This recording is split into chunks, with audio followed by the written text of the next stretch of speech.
Queridos irmãos, a paz de nosso Senhor e Salvador Jesus Cristo, amém? Renato Evangelista aqui com os senhores, trazendo mais um tutorial para a nossa querida Assembleia de Deus Alcançando Nações. Se você ainda não é inscrito no nosso canal, se inscreve, deixa esse like e ativa esse sininho para a gente sempre estar trazendo excelentes tutoriais assim como esse. Tranquilos? Vamos dar seguimento à lição bíblica do terceiro trimestre de 2020, que fala sobre os princípios divinos em tempos de crise. Eu vou deixar aqui na lateral aqui com os irmãos. E hoje nós vamos adentrar na lição de número 12. Lição essa que fala: Esdra e Neemias combatem o casamento misto. Eu quero adiantar com os irmãos porque a gente vai falar sobre cinco tópicos aqui. E eu quero fazer uma divisão entre o povo judeu e os judeus, certo? E o povo evangélico, o povo crente dos dias atuais. Ok, irmão? A gente tem que fazer essa divisão para saber que a lição vai tratar em 2 capítulos do povo judeu, logo após ela vai tratar da igreja nos dias atuais. Tranquilos? Vamos iniciar a leitura. Então, Esdra e Neemias, os dois combatem um casamento misto. Essa é a temática da lição. Eu vou deixar aqui na lateral rolando e os irmãos vão poder estar acompanhando em primeira mão. Ok? Texto áureo da lição está em 2 Coríntios, capítulo de número 6 e o verso 14, que diz assim: Não vos prendais a um jugo desigual com os infiéis, porque que sociedade tem a justiça com a injustiça? E que comunhão tem a luz com as trevas? Verdade prática dessa lição diz: o lar foi instituído por Deus para ser uma bênção, desde que seja observada a orientação divina na sua formação. Irmãos, a Bíblia tem conselho para tudo. Se nós seguíssemos o pé da letra na palavra de Deus, jamais passaríamos por nenhuma adversidade, nem dentro do lar e nem tampouco adversidade financeira e nem espiritual. Ok? Porque a Bíblia, ela nos direciona, ela nos orienta em todas as camadas das nossas situações, das nossas vidas. A Bíblia tem conselho para tudo. Então que a palavra do Senhor hoje entre profundamente na nossa mente e no nosso coração e que essa leitura maravilhosa sirva para mim e para os irmãos como uma base de construção sólida, não só para nós, como para os nossos filhos. Amém? Leitura bíblica em classe, Esdra capítulo 9, e vamos ler Esdra, vamos ler Neemias, em vários capítulos, 13, capítulo 9 e capítulo 10 também de Esdra, de Neemias. Então estão os 2 livros que a gente vem estudando desde o início da lição. Vamos lá, Esdra 9 e 1 diz: Acabada, pois, essas coisas, chegaram-se a mim os príncipes dizendo: o povo de Israel e os sacerdotes, os levitas, não se têm separado dos povos desta terra, seguindo as abominações dos cananeus, dos heteus, dos fariseus, dos jebuseus, dos amonitas, dos moabitas, dos egípcios e dos amorreus. Verso 2: Porque tomaram das suas filhas para si e para seus filhos, e assim se misturou a semente santa com os povos desta terra, e até a mão dos príncipes e magistrados foi a primeira nessa transgressão. Verso 3: E ouvindo eu tal coisa, rasguei a minha veste e o meu manto, e arranquei os cabelos da minha cabeça e da minha barba, e me assentei atônito. Verso 4: Então se juntaram a mim todos os que tremiam das palavras de Deus, do Deus de Israel, por causa da transgressão do cativeiro. Porém, eu me fiquei assentado atônito até o sacrifício da tarde. Neemias capítulo 13. A gente estava em Esdra, agora a gente vai para Neemias. Neemias 13, 23. Vi também naqueles dias judeus que tinham casado com mulheres asdoditas, amonitas e moabitas. Verso 24, e os seus filhos falavam meio asdodita, e não podia falar judaico, senão segundo a língua de cada povo. Verso 25, e contendi com eles, e os amaldiçoei, e os espanquei alguns deles, e lhes arranquei os cabelos, e os fiz jurar por Deus, dizendo, não dareis mais vossas filhas e os seus filhos, e não tomareis mais as suas filhas, nem para vossos filhos, nem para vós mesmos. Verso 26. Porventura não pecou nisso Salomão, rei de Israel, não havendo entre muitas nações rei semelhante a ele, e senão amado de seu Deus, e pondo o Deus Israel sobre todo, pondo o Deus rei sobre todo Israel, e contudo as mulheres estranhas o fizeram pecar. Neemias capítulo 9, verso 38. E com tudo isso, fizemos um firme concerto e o escrevemos, e selaram-no os nossos príncipes e os nossos levitas e os nossos sacerdotes. Neemias capítulo 10 e verso 1. E os que selaram foram Neemias, o Tirsata, filho de Acalias, e Zedequias. 29. Firmemente aderiram seus irmãos, os mais nobres entre eles, e convieram no anátema e no juramento de que andariam na lei de Deus, que foi dada pelo ministério de Moisés, servo de Deus, e de que guardariam e cumpririam todos os mandamentos do Senhor, nosso Senhor, e os seus juízos e os seus estatutos. 30.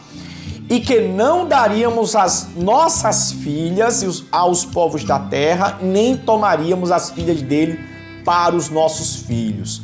Amém, irmãos? O objetivo geral é salientar o perigo da união ilícita. Amém? Ponto central da lição, a união ilícita é um perigo espiritual.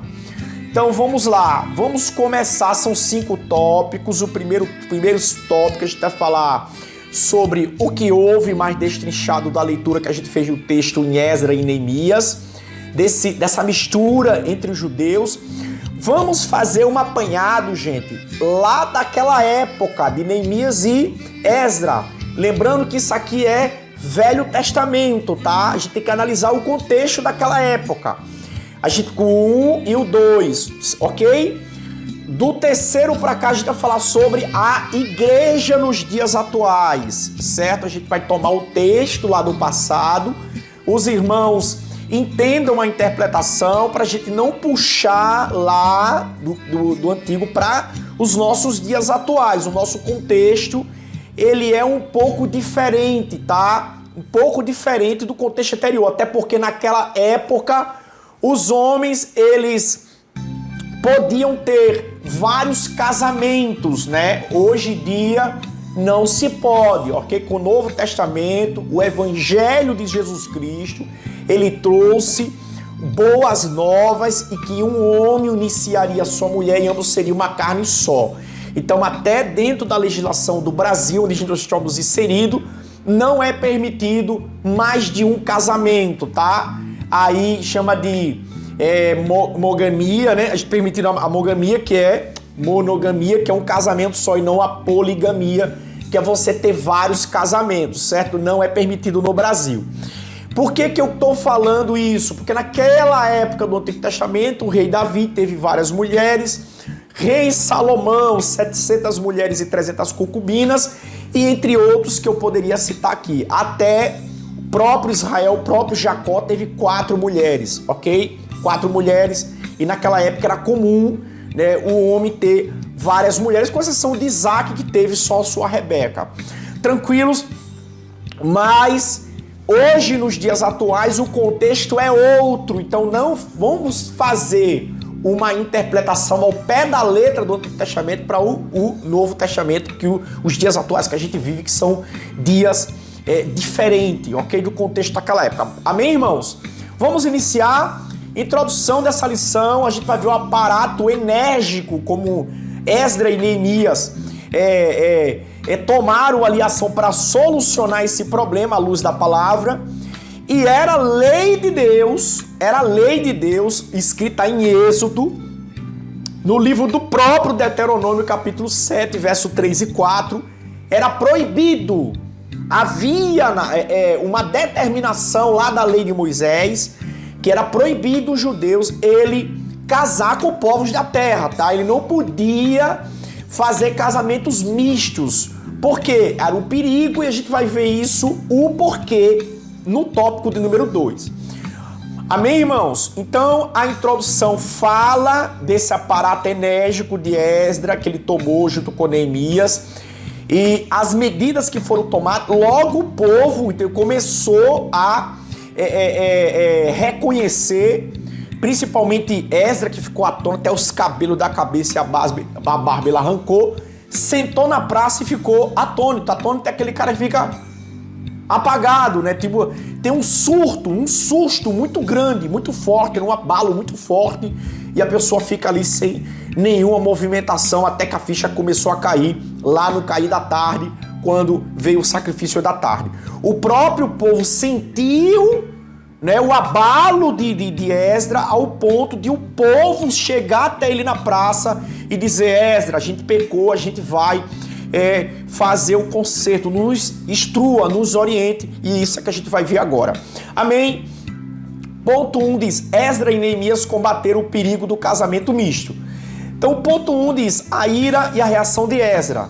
Então, ele sabe da notícia que a gente acabou de ler no texto áureo, ele fica atônito, para na praça, e a notícia da reação de Esdras, ela é espalhada na cidade, ok? Muitos se reuniram a ele, e na hora do sacrifício da tarde, Esdras dobrou seus joelhos diante do povo e orou a Deus, e todo o povo chorou com grande choro. Olha o que é a liderança desse grande homem de Deus. Ele ouviu que o povo estava se misturando. Isso era príncipe, sacerdote, magistrado. Não era só o povo de Israel, não. Os principais líderes do povo estavam se misturando com o casamento misto, coisa que era proibida ali para Israel. Até nos dias atuais, tá? Os judeus, eles praticamente, as comunidades judaicas, elas, como é que eu posso dizer? Elas são muito separadas, ok? Elas são muito, como é que eu posso dizer? Elas preservam muito as suas tradições e seus costumes. Então é muito comum o casamento entre judeus, isso nas comunidades judaicas, ok? Isso estou falando dos dias atuais. Ponto 2, o efeito da atitude de Esdras foi imediato. Aí olha só, Secanias, um judeu bem conhecido e que havia casado com uma mulher estranha, disse a Esdras diante de todo o povo: agora, pois, façamos concerto com o nosso Deus, e de que despediremos todas as mulheres e tudo que é nascido delas, conforme o conselho do Senhor e dos que tremem no mandamento do nosso Deus. Façam-se conforme a lei. Isso está em Esdras 10 e 3. Irmãos, preste atenção no que eu vou falar. Secanias fez esse concerto, certo? Olha, a gente vai se apartar das mulheres, tudo que foi nascido dela, ou seja, os filhos dele botando para fora. Eu tô dizendo o contexto daquela época. Eu não tô falando dos dias atuais. Os dias atuais são coisas diferentes. A igreja de Cristo, Jesus veio para os seus rejeitaram e ele se virou para nós, que a Bíblia chama de gentios, né? Eu sou um gentio, você está do outro lado provavelmente é um gentio. Isso se você não tiver sangue judaico ou você não pertencer à comunidade judaica, certo? Então, o Cristo veio para nós. Hoje nós vivemos um outro contexto, ok? Para os irmãos, não confundir a cabeça dos irmãos. Eu estou falando no contexto daquela época. Naquela época, Deus proibiu a mistura do povo. E a gente vai ver o porquê no próximo capítulo, certo? No próximo tópico, perdão. A gente vai ver o porquê. Mas eu quero me referir a esse contexto aqui. Secanias faz um concerto com Esdras e diz: Esdras, vamos fazer um concerto agora. A gente vai tirar tudo quanto é paganismo de perto da gente, tudo quanto é mistura, mulher, a gente vai tirar tudo. A gente vai obedecer o que foi dito lá em Deuteronômio, capítulo 7, 3 e 4. E até em Êxodo, houve uma determinação de Deus para Moisés, para o povo, também acerca disso daí. Aí olha só, disseram Esdras, levanta-te pois, porque te pertence esse negócio, e nós seremos contigo, esforça-te. Esdras 10 e 4. O subtópico 3, o arrependimento do povo. Esdras levantou-se e ajuramentou a todos que fariam conforme a palavra de Secanias, e o povo jurou. Esdras 10, 5. Todos os que haviam retornado do cativeiro foram convocados. Esdras falou-lhes: vós tende transgredido e casar-se com mulheres estranhas. Fazei confissão ao Senhor, apartai-vos das mulheres estranhas. E responderam todos: assim seja, conforme as tuas palavras. Sobre esse negócio foram postos que Jonatas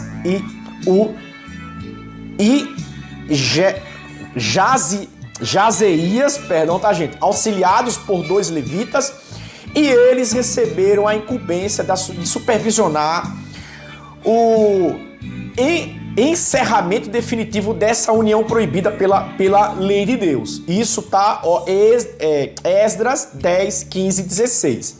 Antes mesmo da chegada de Esdras a Jerusalém, Neemias já havia enfrentado o problema do casamento misto. Vários judeus, inclusive alguns sacerdotes, haviam se casado com mulheres estranhas, e Neemias os fez jurar que não mais fariam isso. Neemias 13, 25. Neemias afastou entre eles sacerdote e entre os levitas aqueles que eram estranhos, e contratou 9 sacerdotes e levitas que preencheram o cargo vago. Um dos netos dos sacerdotes, Eliasibe, era genro de Sambalate, governador ali de Samaria, e foi afastado por Neemias 13, 25 e 30. Síntese do tópico 1, Esdras combateu o perigo da união mista com contundência. Agora preste atenção. No 2, a gente vai estudar por que um judeu não deve casar com uma pagã, tá? Agora a gente vai estudar o porquê que não deve. A gente viu que aconteceu, agora a gente vai estudar o porquê que não deve. Ponto 1. Deus havia proibido o casamento misto. Está em Deuteronômio 7, do 2 ao 4. Lá em Êxodo 34, 16. E Juízes 23, 12 e 13. Irmãos, pode pausar o vídeo e fazer a leitura. A desobediência a essa ordem de Deus era um ato de rebelião. A finalidade dessa proibição era evitar que os judeus viessem a seguir religião de sua mulher pagã. Ponto 2. A história de Israel resiste a vários exemplos das consequências nefastas do casamento misto. A gente vai começar com Salomão, filho de Davi, rei de Israel, que construiu um grande templo em Jerusalém. Contaminou-se por causa dos casamentos com mulheres pagãs. Lembra que teve 700 mulheres e 300 concubinas. Elas perverteram o seu coração e ele passou a seguir os seus deuses estranhos. Isso lá no final da vida de Salomão. Ele passa a seguir Deus estranho. E 1 Reis 11, do 1 ao 9, os irmãos vão fazer essa leitura. Como consequência do seu pecado, no seu reinado, Reoboão, como consequência do seu pecado, no reinado do seu filho Reoboão, as 10 tribos dos nortes separaram-se e constituíram-se em um reino independente sob a liderança de Jeroboão. Isso está lá em 1 Reis 12, 16 e 19. Olha as causas que a gente está lendo, certo? Ponto B. Acabe, rei de Israel, casou-se com Jezabel, princesa sidonita, de Sidônia, 1 Reis 16 e 31, e Jezabel fortaleceu o culto a Baal em Israel e perseguiu os profetas de Deus, 1 Reis 18:4. A gente vê isso lá no profeta Elias com os profetas de Baal. Essa é uma leitura muito conhecida entre os irmãos. Irmãos, por isso que Deus sempre combateu para o povo de Israel o casamento misto. Porque a facilidade de um homem, né, se corromper, né, com essas mulheres, né, ou esses homens, quando você dava suas filhas para esses povos que eram politeístas, adoravam vários deuses, muitos deles adoravam Deus a culto, que sacrificavam até crianças inocentes. Então o Senhor ele já vinha combatendo, já era uma ordenança desde as leis de Moisés, lá atrás. Era uma ordenança divina, e isso foi escrito em Deuteronômio 7, do 2 ao 4, que a gente acabou de revisar aqui. E esse ato era um ato de rebelião contra Deus. A síntese do tópico 2 diz: Deus proibiu a união mista entre os judeus, porque a consequência dessa prática é nefasta, conforme a história de Israel mostra, ok? Conforme a história de Israel vem mostrando. Ponto 3, a sobrevivência do povo judeu. Olha, irmão, isso é interessante, certo? Porque nesse ponto ele traz que existem judeus até os dias de hoje, certo? Porque, embora espalhados por quase todo o país, todo o mundo, os judeus eles vêm perseverando nessa doutrina lá da Torá, de Deuteronômio capítulo 7. Não se misturam com os povos e no meio dos quais passaram a viver, observando-se sempre separados. Isso é um resultado da obediência à orientação dada na lei divina, que inspirou outras leis que regem os judeus em todo o mundo, seja onde eles estiverem, os quais proíbem em que uma pessoa judia se case com uma união não judaica, ok? Essa perseverança, irmão, do povo judeu é considerado um milagre. Quando se aliam-se a tremendas perseguições que sofreram durante esse século agora passado, né, em muitos países, como por exemplo na Espanha, Polônia, Inglaterra, por ocasião da Segunda Guerra Mundial, o nazismo da Alemanha. Síntese do tópico 3, a perseguição do povo judeu é considerada um milagre, né? Essa preservação, né? Perseguição não, perdão, tá, gente? A preservação do povo judeu é considerada um milagre. Então isso é verdade, ok, irmão? Quando você é judeu, seja qualquer país do mundo, você é identificado como judeu. Ah, eu sou um judeu, certo? Só que a gente sabe que tem muitos judeus hoje que, né, não seguiram essa lei, casamento misto, por isso que muitas tribos se perderam, né? Eram 12 tribos, ninguém sabe onde é que tá essas 12. A gente só fala em judeus, porque foram os únicos que conseguiram preservar a raiz, tá? As raízes. Agora, as outras tribos que se misturaram, a gente nem sabe onde tá. Há um estudo que fala dos índios aqui na América Central, certo? Nas Américas, em que algumas tribos praticavam a circuncisão. E há alguns estudos, depois os irmãos pesquisam, que falam que os índios, certo? De certa forma, poderiam pertencer a uma das 12 tribos dos filhos de Israel. Estou falando de todo esse povoamento, né, de índio, desde a América Central até a nossa América do Sul, quando a gente está aqui no Brasil, na América do Sul. Ok? Estou falando, eu não estou tomando isso como verdade. Eu estou falando que existe um estudo muito forte em que os índios devam ter pertencido a algumas das 12 tribos. Então, muitas tribos se perderam por conta dessa não perseverança na lei de Deus, lá em Deuteronômio capítulo 7, e aí muitas tribos se perderam aí, se espalharam no mundo e ninguém consegue mais identificar.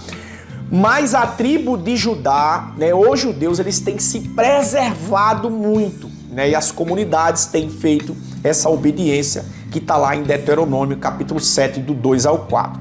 Amém? Agora no tópico do número 4, a gente vai ver, uma palavra final sobre o casamento dos crentes. Irmãos, a maior bênção que Deus pode dar a mim e a você, certa humanidade, que foi o envio de Jesus Cristo para ser o Salvador do mundo. Isso aqui é a maior bênção que Deus tem dado a nós. Mas, no sentido material, certo? Isso aqui no sentido espiritual, no sentido material. A maior bênção que Deus deu ao ser humano foi o casamento. Porque é dele que você constitui sua família, seus filhos. E essa é a maior bênção material que Deus poderia ter dado ao ser humano. A orientação que a Bíblia dá ao crente quanto ao casamento é eficácia livre para casar com quem quiser, contudo que seja no Senhor. Aí a gente vai entrar em um outro ponto, certo? Sobre nós cristãos nos dias atuais. Olha para mim. Eu e você, nós não somos dessas raízes judaicas lá. A gente tem uma raiz judaica que o cristianismo saiu de dentro do judaísmo, certo? O nosso Antigo Testamento inteiro está dentro da Torá, está dentro dos livros da religião judaica, ok? Fora o Novo Testamento nosso, que já é uma outra situação para a gente falar em uma outra oportunidade. O que eu quero dizer com isso? A ordenância de Deus para que o povo de Israel não se misturasse, a gente pode tirar intrinsecamente para os dias atuais da igreja, na seguinte mensagem que eu vou deixar para vocês. Irmãos, Jesus falou que a luz não podia se misturar com as trevas, certo? A gente não pode servir a dois senhores, ou a gente serve a um ou a gente serve a outro. Mas preste atenção, mesmo com toda essa fala que eu falei aqui para vocês, você ainda é livre para escolher o que você bem entender, certo?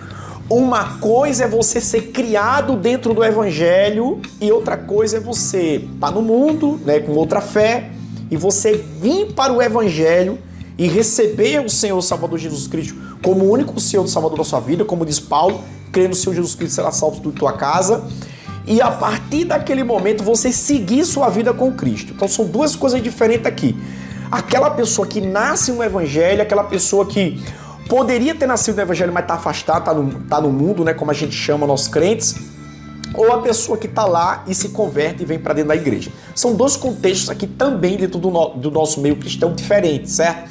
Porque quando você nasce no evangelho, você nasceu na religião evangélica, você tem que ter a sabedoria de procurar alguém de dentro do seu meio.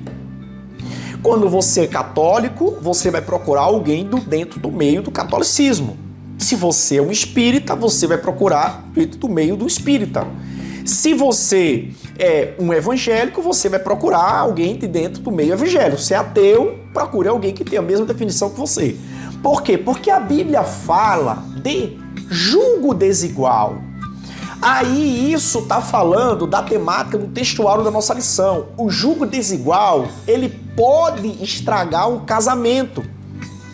Ok? Se você nasceu no evangelho, é interessante para você, se faz necessário você procurar alguém que professa a mesma fé que você.